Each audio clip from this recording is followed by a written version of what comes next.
This is the toy box. I have a fireman Lego and even Minecraft sword. In a tiny room in a homeless hostel are Sammy and her 6-year-old son Teddy. They've been evicted through no fault of their own. It was a bit of safe haven because I thought at least I've got somewhere. At first he thought he was on holiday. I was thinking it is what it is, hopefully I'm not in here for long. 3 weeks later I'm still here. But The impact on Teddy in particular has been significant. this is it. 2 beds, a suitcase that I'm living out of. It's quite small, isn't it, for you and your son? And how far away is this from the school to walk? To walk about 2 hours. 2 hours? Yeah. So you're just stuck? Stuck. I'm not near family, I'm not near no one. But he's not been in for the full week since I've been here. He's in 2 days a week. So he's really dropped off the radar? Really dropped. To help, Sammy's local council has supplied a free bus pass, but Teddy is still absent from school a lot. So at the minute I'm scrimping and scraping for food. It sounds bad, I'd rather him have a meal in him than him go without, because I've got to take him to school.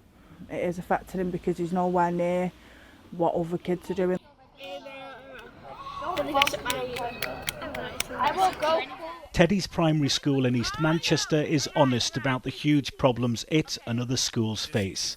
They've had to turn to a charity to help children get into school.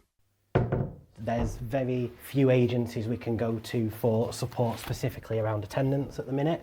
They've suffered a lot of cuts themselves, so we have to plug those gaps and do what we can to support our families and our children and getting them into school as much as possible. For schools to maintain or improve attendance, they need the help of charities. They cannot do it on their own. No, that is very true, particularly at the minute and the way that funding and budgets are going. It's something that we are looking to more and more. Is that good enough? Is that good enough for parents out there to say, look, the school is not fully in control of making sure children are in class, they have to have the help from the third sector? It's not ideal, but councils don't get enough money to provide the support that they want provided. Last year, a record number of children spent more time outside of school than they did in. That's 140,000 children never in class. And that number has gone up by 134% since the pandemic.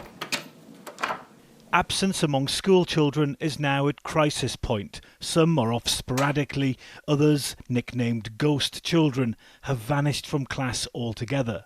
Latest figures show that not only are absence rates nearly double that of pre-pandemic levels, but the first term of this academic year was the worst on record.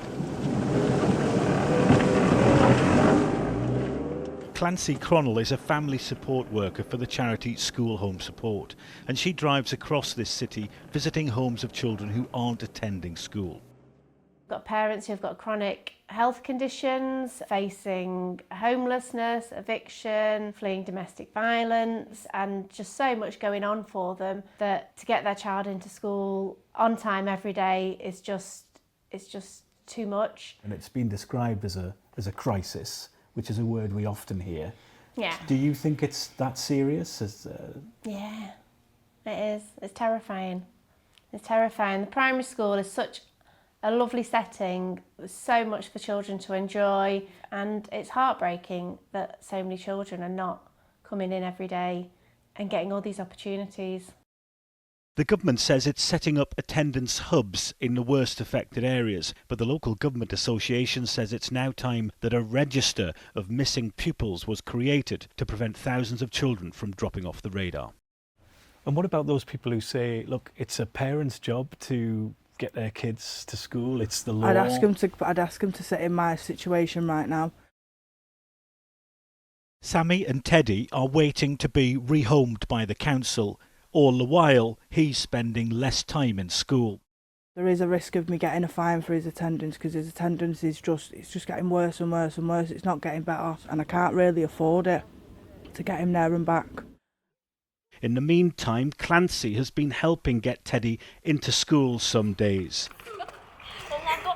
but this level of support is rare, and the crisis in our schools means thousands of children remain missing from class.